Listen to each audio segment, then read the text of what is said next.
aza ca Shetani gateranya kigateranya wo mwijuru. Mwumvise ijwi ati mwijuru noneho harashitse ubukiriro. Imana ubwami bwayo rero buriganje. Murumva? Hanyuma iryo jwi rikongera rikavuga riti mwijuru nimunezerwe nivyo, munezerwe mw'amajuru mwe n'abari bamwo. Mugabo uragowe wasiwe n'ikiyaya kuko Shetani yamanutse iwanyu.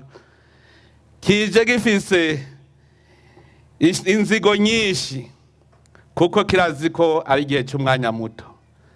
Muriko muriyumvira Uburundi aho buvuye, mwumva gateranya twagendana natwe tukacemerera. Ajya amagume yose twabonye naho yavuye. Muce mwumva rero ikintu ciganza mwijuru, aha mwisi twanjanjwe. Bene wacu ngira ndababwire, twebwe twaramaze kuja mu Mana. Iwacu rero ko twamaze kumenya gateranya, tumugwanye ntihagire umutima numwe uzosubira kuduteranya muri iki gihugu cacu. Burya hariho abantu Shetani ahiri imisi yose muze murabe habugwanko. Jari n'umuntu yambwiye yuko aho Shetani, umuntu arimwo Shetani ashitse ahantu hari abantu b'Imana, haca haba imvurugu. Ubwo nyene abantu baca batangura guharira ibitaja ntibize, imvururu zikavyuka. Ahari Shetani imisi yose abantu bagoma barondera akantu na gatoyi ko bateranya. Ucumenya ko ubonye muri ko mararondera ikibateranya, menya neza ko Shetani yamaze kuhinjira. Muzi ubwenge rero muca muje hamwe mwese mukayigwaniriza hamwe kuko n'umwasi wa twese. Ahari Shetani abantu baguma barondera ico bateranya, niyo bakibuze barakirondera, baragihiga. Afuma avuga ngo hico, afuma avuga uko, ukaza wumva ngo kundavye, ngo aho ndabiki, uwundi nawe ngo wambonesheje iki.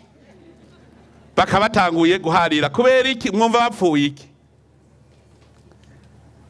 Ahantu hari Shetani muguma murondera ico bateranya. Ubonye abantu bose bariko bararyana, muze umenye ko Shetani yinjiye. Ahari mutima mweranda naho akanyamuneza. Nimurabe nko ngaho ingene twese tunezerewe, murabe ingene dutamba tunezerewe. Aha birakwereka neza n'ikimenyetso kitabesha ko turi mu Mana. Mutima mweranda ari ngaha. Ahari mutima mweranda n'umuntu ashaka kukononera, uramenya ingene umugenza, kuko na Paulo yatubwiye ati nihagira ibibagora. Erega n'Imana irabizi ko ngaha Shetani kiri ngaha ku isi. Nico gituma yavuze ati nihagira nikibagora murengengana. Iyo rero ufise umutima wo kwengenga mugenzawe, umenye yuko mutima mweranda bayashitse. None rero twese abarundi ko twamaze gushikaho tumenye Imana, Imana ikatwiyereka, kandi uretse ivyo ikatwereka n'ibimenyetso vyerekana ko turi kumwe nayo. Ntitwe babahe biyake ngo Imana ngo iraguha ukayimanuza, ntitumanuze Imana, ntidusabuze kuko twararose. Abanyisirayeli baragize ibyago byinshi kubera gusabuza.